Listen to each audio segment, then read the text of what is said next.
माता की, भारत माता की, जय जवान, जय जवान। मंच पर आसीन किच्छा विधानसभा के हमारे माननीय विधायक आदरणीय तिलकराज बेहड़ जी, जिला पंचायत के अध्यक्ष श्री अजय मौर्य जी, कमल जिंदल जी, जिला अध्यक्ष भारतीय जनता पार्टी, मेयर रुद्रपुर श्री विकास शर्मा जी, सदस्य विश्वविद्यालय प्रबंध परिषद एवं पूर्व विधायक श्री राजेश शुक्ला जी, मंडी परिषद के अध्यक्ष डॉक्टर अनिल डब्बू जी, राजेश कुमार जी, अभी जिनका उद्बोधन आप सब लोगों ने सुना बहुत विस्तार से, जिन्होंने अनेक विषयों पर यहाँ पर बात रखी।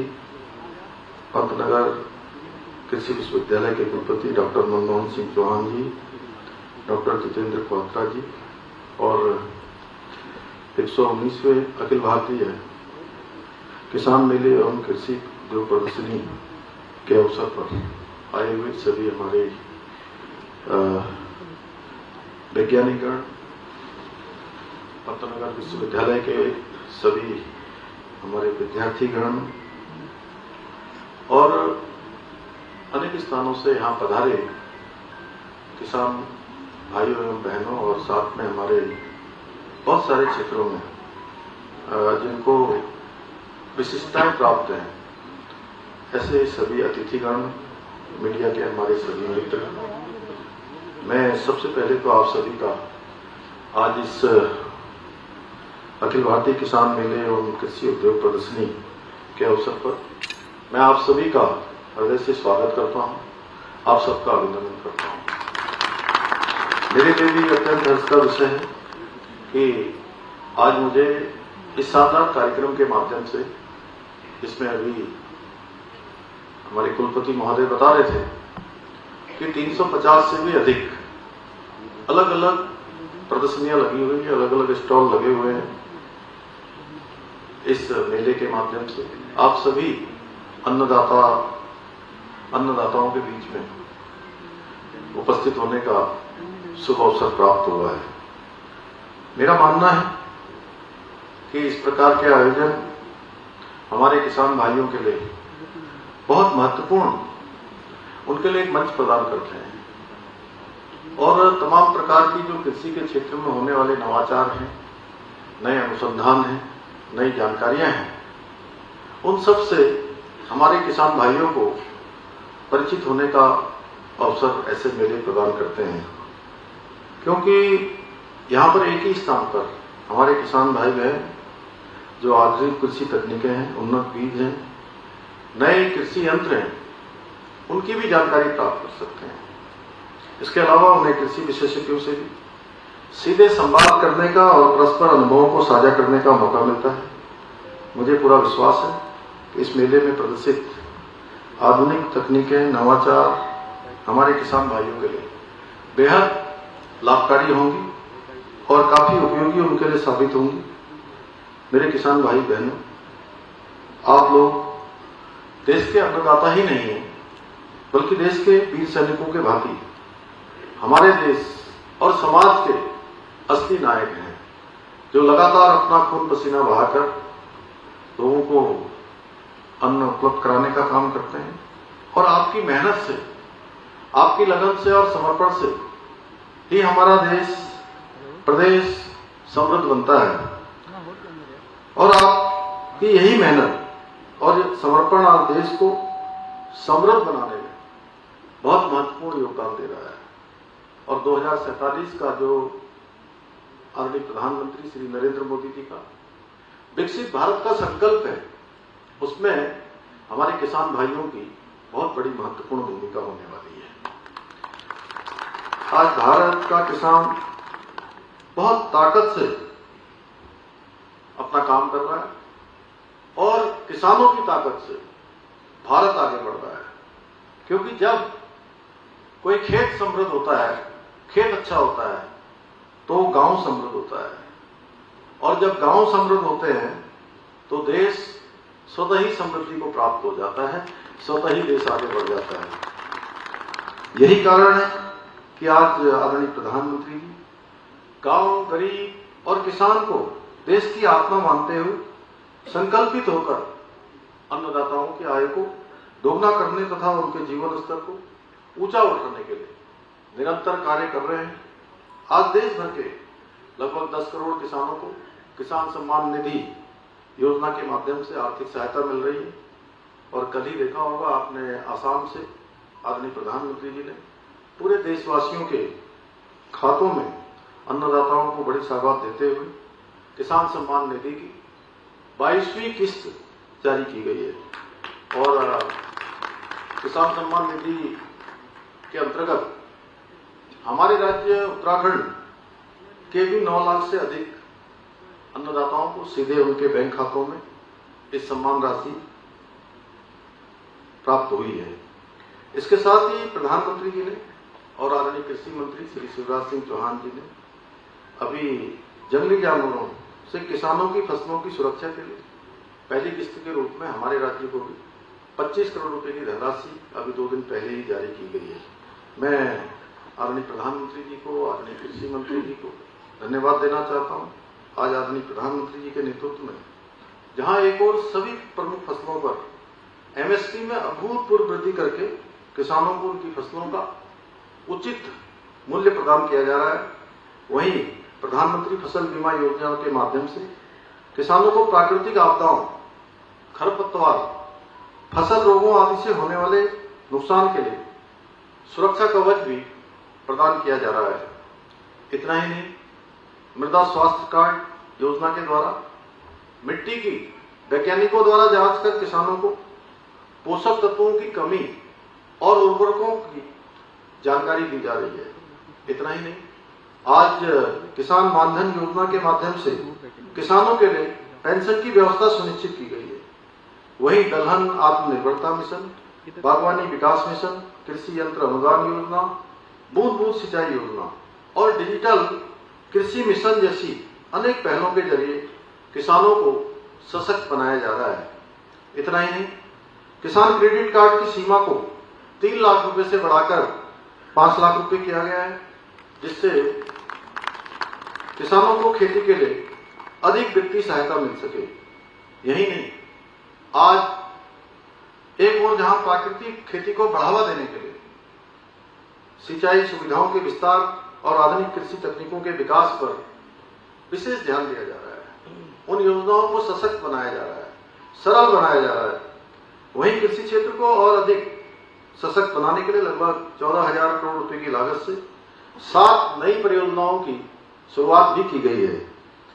भाइयों बहनों, आदरणीय प्रधानमंत्री जी के कुशल नेतृत्व और उनकी प्रेरणा से हमारी राज्य सरकार भी किसानों के कल्याण के लिए, उनकी समृद्धि के लिए निरंतर काम कर रही है।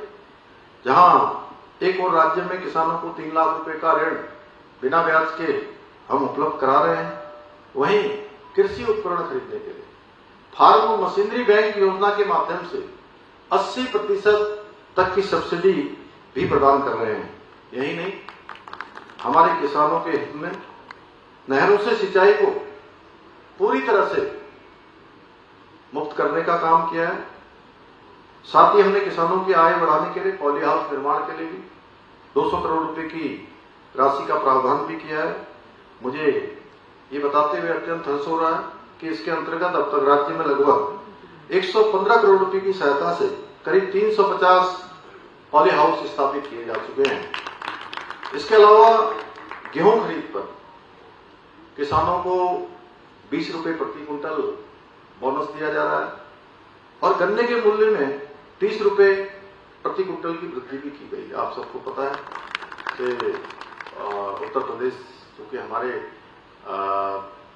साथ लगा हुआ प्रदेश है, हमारा पहले का प्रदेश उत्तर प्रदेश ही है।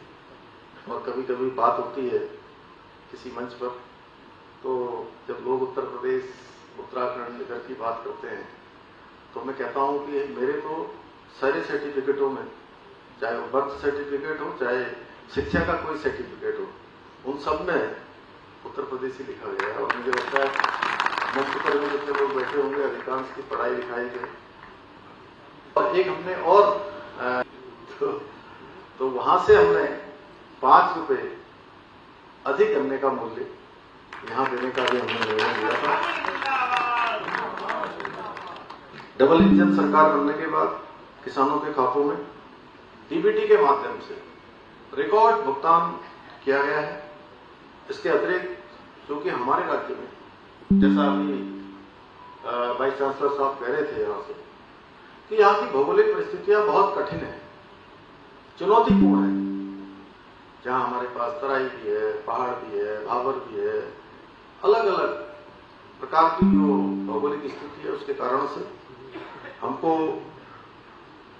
हर एक क्षेत्र की दृष्टि से जहां जैसी भौगोलिक स्थिति है उसके अनुसार हमको वहां के लिए योजना भी करनी पड़ती है।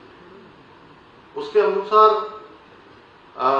वहां की नीति जारी करनी पड़ती है। तो पहाड़ों में वर्षा आधारित खेती को बढ़ावा देने के लिए 1000 करोड़ रुपए की लागत से Uttarakhand climate responsible rainfed farming project भी हमने स्वीकृत किया है। यही नहीं, हमारी सरकार ने फलों के उत्पादन को बढ़ाने के लिए 1200 करोड़ रुपए की लागत से नई सेब नीति, कीवी नीति, स्टेट मिलेट मिशन और हमारे इसी जनपद उधम सिंह नगर बाजपुर और आसपास का क्षेत्र अभी एक ड्रैगन के लिए बड़ा केंद्र जैसा बनता जा रहा है। यहाँ के ड्रैगन को जगह जगह इसकी मांग बढ़ रही है माधुरी की। तो ड्रैगन फ्रूट उसकी बहुत तेजी से मांग बढ़ रही है। और इन सभी ऐसी कई सारी महत्वपूर्ण योजनाओं को हमने कृषकों के हित में और ध्यान करने वालों के हित में इसको लागू किया है। और इन नीतियों के तहत बागवानी को प्रोत्साहन देने के लिए किसानों को 80% तक की सब्सिडी प्रदान करने का भी हमने प्रावधान किया है। हमने प्रदेश में किसानों के उपज की संरक्षण और मूल्य संवर्धन के लिए cold chain, cold storage, CA storage, खाद्य प्रसंस्करण इकाइयां तथा मेगा फूड स्थापित किए हैं। ये आप सभी अन्नदाताओं की मेहनत का और हमारे सतत प्रयासों का परिणाम है कि आज राज्य में फलों के उत्पादन में भी 2.5 गुना तक की वृद्धि हुई है। आज मशरूम उत्पादन में उत्तराखंड देश में 5वें स्थान पर है। राज्य गठन के समय में जहां मशरूम का उत्पादन मात्र 500 मीट्रिक टन था, वहीं आज ये बढ़कर 27,000 मीट्रिक टन से अधिक हो गया है। इसी प्रकार शहद उत्पादन में भी राज्य देश में 8वें स्थान पर पहुंच चुका है और अब राज्य में 3300 मीट्रिक टन से अधिक शहद का उत्पादन भी किया जा रहा है। आज शहद को, मौन को लेकर यहाँ पर काफी अच्छे स्टॉल लगे हैं। एक स्टरलाइज करने का भी लगा, क्या डीसी साहब उसमें, जिसमें कह रहे थे कि वो कीड़े बाहर आ जाते हैं।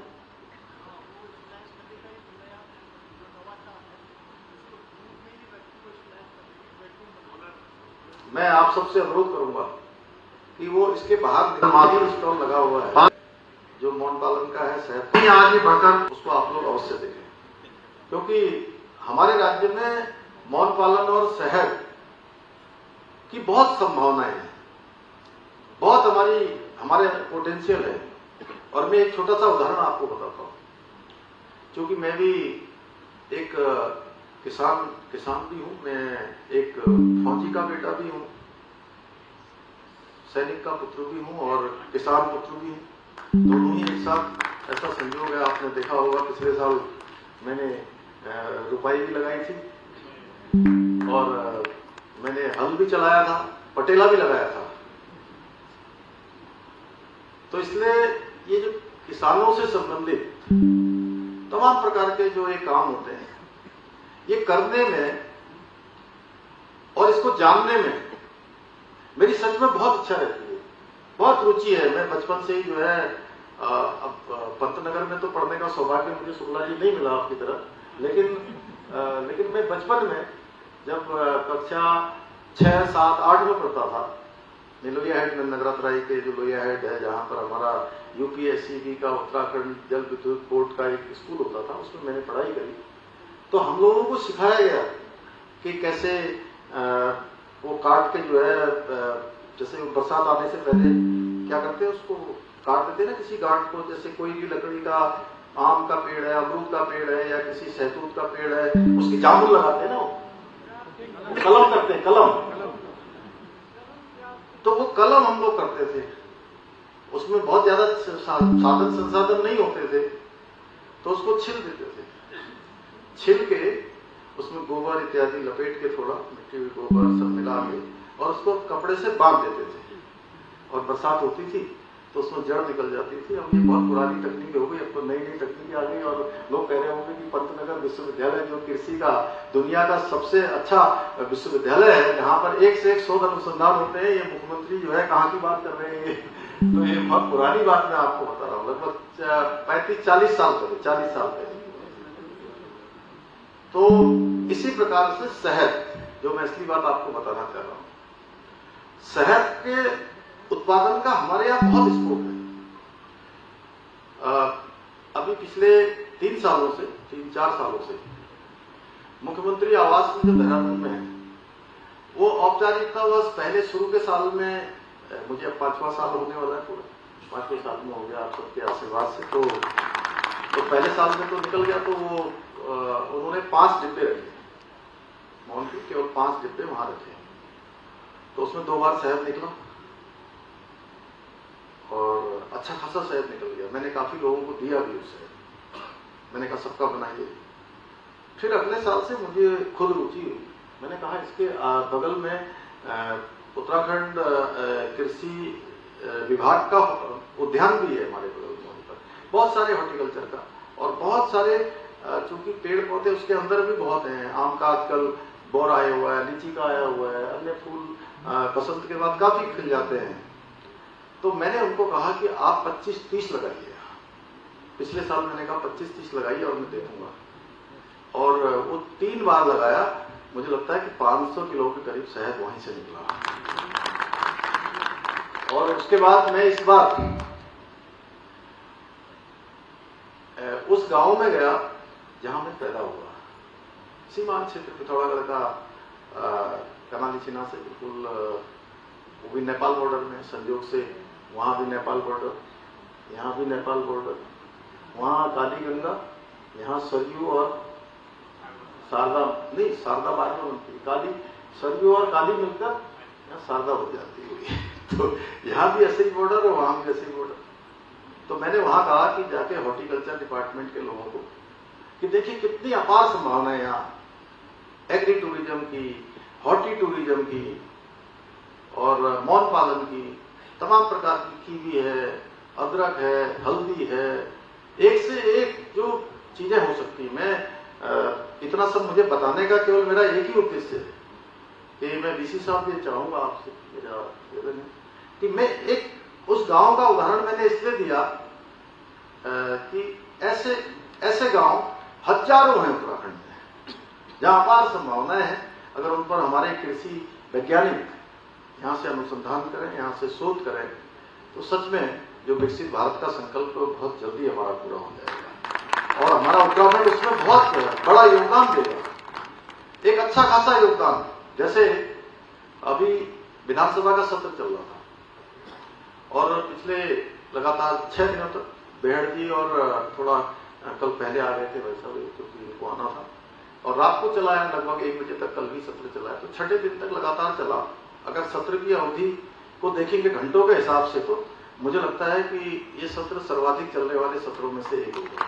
तो उसके बगल में जो भराड़ीसैंण, गैरसैंण जो ग्रीष्मकालीन राजधानी है, उसके बगल में एक गांव है सारकोट गांव, और उस सारकोट गांव को आज से लगभग 1.5-2 साल पहले मैंने कहा कि मैं इस गांव को गोद लूंगा, मैं एडॉप्ट करूंगा, और वहां पर कृषि के क्षेत्र में, मौन पालन के क्षेत्र में, दुग्ध पालन के क्षेत्र में, तमाम महिलाओं के स्वयं सहायता समूह के क्षेत्र में, युवक मंगल दल, महिला मंगल दल, वहां के नौजवान युवा किस प्रकार से काम करें, एक ये गांव पूरे उत्तराखंड के लिए प्रेरणा बने।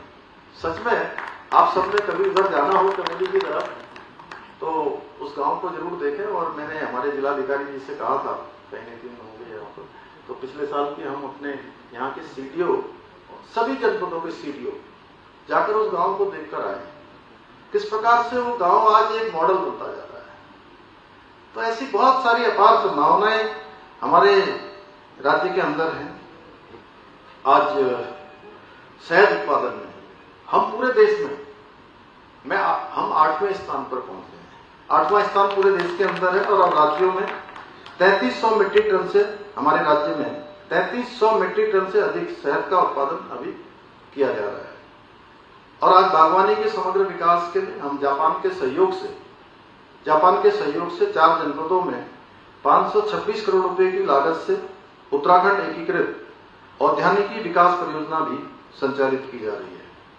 इतना ही नहीं, हमने सगंध खेती को, जो हमारे सुगंध वाले और एरोमेटिक इसको बोलते हैं, उसको बढ़ावा देने के लिए हमने महक नीति 2000 महक क्रांति नीति 2026 से 2036 तक लागू की। अगले 10 सालों के लिए महक नीति की हमने शुरुआत की है, जिसके अंतर्गत 7 एरोमा वैली विकसित की जा रही है और 23,000 हेक्टेयर भूमि में सुगंधित खेती को प्रोत्साहित किया जा रहा है। इसके साथ ही हम सगंध उत्पादों को प्रोत्साहित करने के लिए काशीपुर में 40 एकड़ भूमि पर एरोमा और परफ्यूमरी उद्योगों को बढ़ावा देने के लिए 300 करोड़ रुपए की लागत से एरोमा पार्क भी विकसित कर रहे हैं।